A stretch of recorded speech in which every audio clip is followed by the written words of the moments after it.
And now to our first conversation. Nigeria's quick service restaurant industry has experienced a remarkable growth over the past 5 years.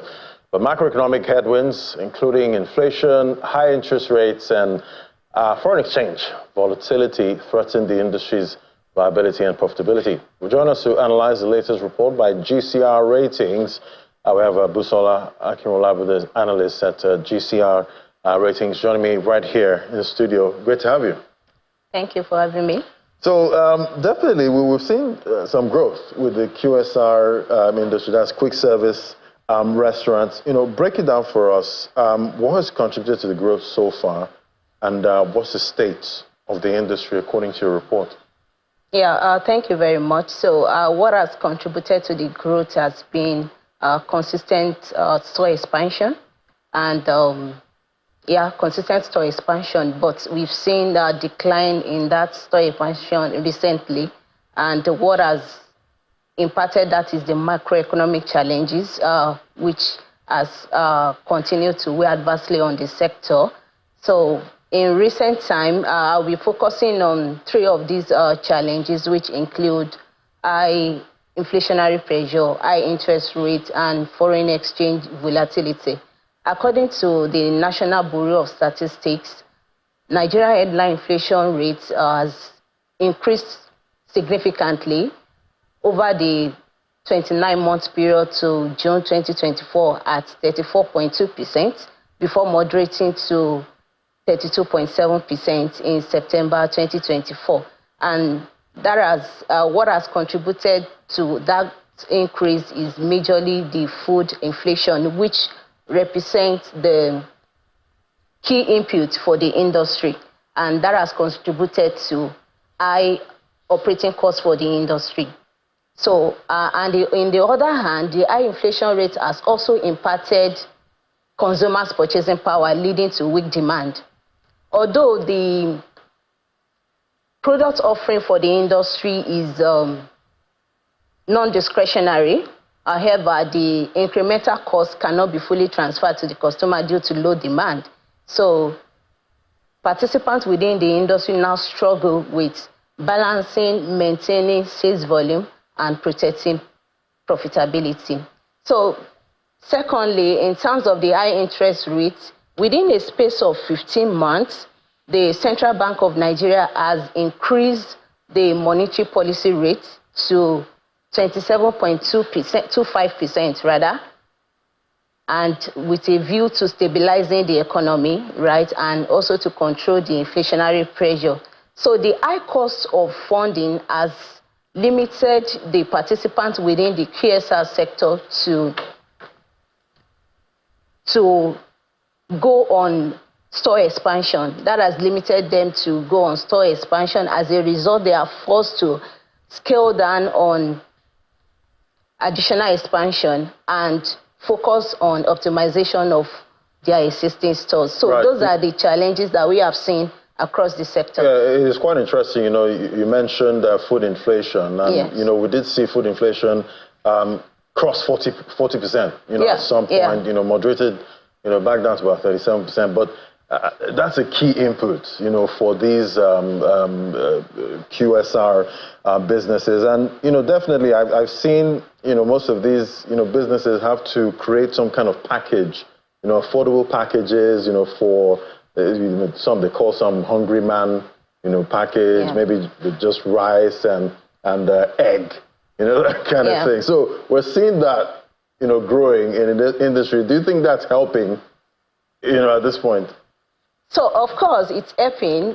Based on our research and our knowledge of the QSR sector as a rating agency, we've seen the industry putting some strategic implementation into practice, and which has yielded some results. And part of it is menu rebranding that you just mentioned, and which is focused to the affordable segment of the market. We've seen this helped them to improve sales volume and also in terms of profitability. Another initiative that they have used is to go through backward integration and localization of input sourcing. and that has helped them to reduce costs and improving profitability. So we've seen this being implemented across the sector. Right, and definitely we've seen a couple of results out for most of these, for some listed companies. Some play in that industry for the QSR. So do you think we're seeing weakness in some of their financial reports so far, for the 9 months in 2024 and maybe the third quarter? Yeah, like I mentioned, that the strategic initiative that they put in place has yielded some results.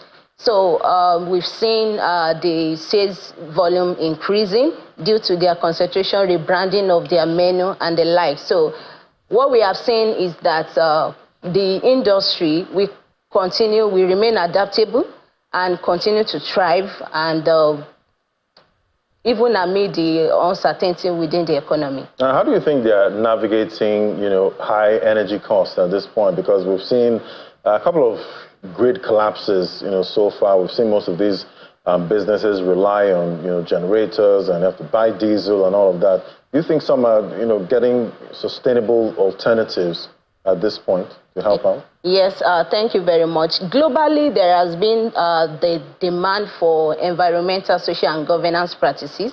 And what we have seen is, in compliance with these practices, we've seen industry players transitioning into renewable energy sources, which include gas power plants and solar, which has helped them not only to reduce carbon footprint, but also to minimize costs.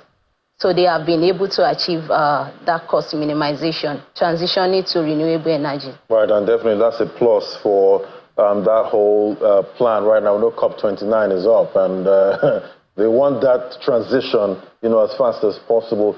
So talk to me about key drivers now. We know these companies contribute to Nigeria's GDP. What are you seeing, when it comes to government policy that could help actually, keep these companies afloat? And we know there's this, we have the tax bill at this point of a couple of tax reforms, coming up. That might be, that might scale, at some point. How do you see that impacting these companies? Well, in form of tax bill, I think they would be impacted negatively. That's my opinion, because, because of the VAT, the ability to, like I mentioned earlier, that they have limited ability to transfer any incremental cost to the final consumer. So if VAT is elevated, then that will impact their operations, because they won't be able to transfer this to the final consumer. Right, and so much to look out for that industry. And just imagine, someone like me now saying, I want to invest in a QSR at this point. I want to dive into that market. What would you have? What kind of advice would you have for somebody like that? Yes, I think yes, the QSR industry, like I mentioned, they remain resilient, notwithstanding the macroeconomic challenges. And what we have seen in terms of the initiatives that they have put in place, which has helped them to sustain revenue and help them to also maintain profitability despite all odds. So I believe that would encourage investors to invest in QSR industry. And the fact that the product that they deal with is non-discretionary, so the market is there for them, the youthful population is there for them to bolster good growth within that sector. Because I remember, as a kid, I used to hear they say, if there's serious economic issues, the first business or the best business to go into is food. You would definitely, people have to eat. Exactly. So somehow you'd be able to navigate that market. But what are you seeing for growth for this industry, say, next 24 months? In the next 24 months, yes, we believe that against all odds, that the industry we grow, we remain adaptable to the macroeconomic challenges. They will be able to, with the initiative that they have put in place and the results that we are seeing currently now, they will be able to cope. Yeah. Right. All right. Definitely, we'll keep looking out for that industry, and looking at some of the business economic surveys so far, it's not been really good data. We saw the BES report coming out from CBN, and participants were not, really happy when it comes to outlook for the economy. But, definitely we hope things get better, some kind of soft landing, for the economy, which could also help some of these businesses. But thank you so much, Busola, as a senior analyst with GCR Ratings. It was great having your perspective today, talking about the quick service restaurants. Thank you for having me. Thank you.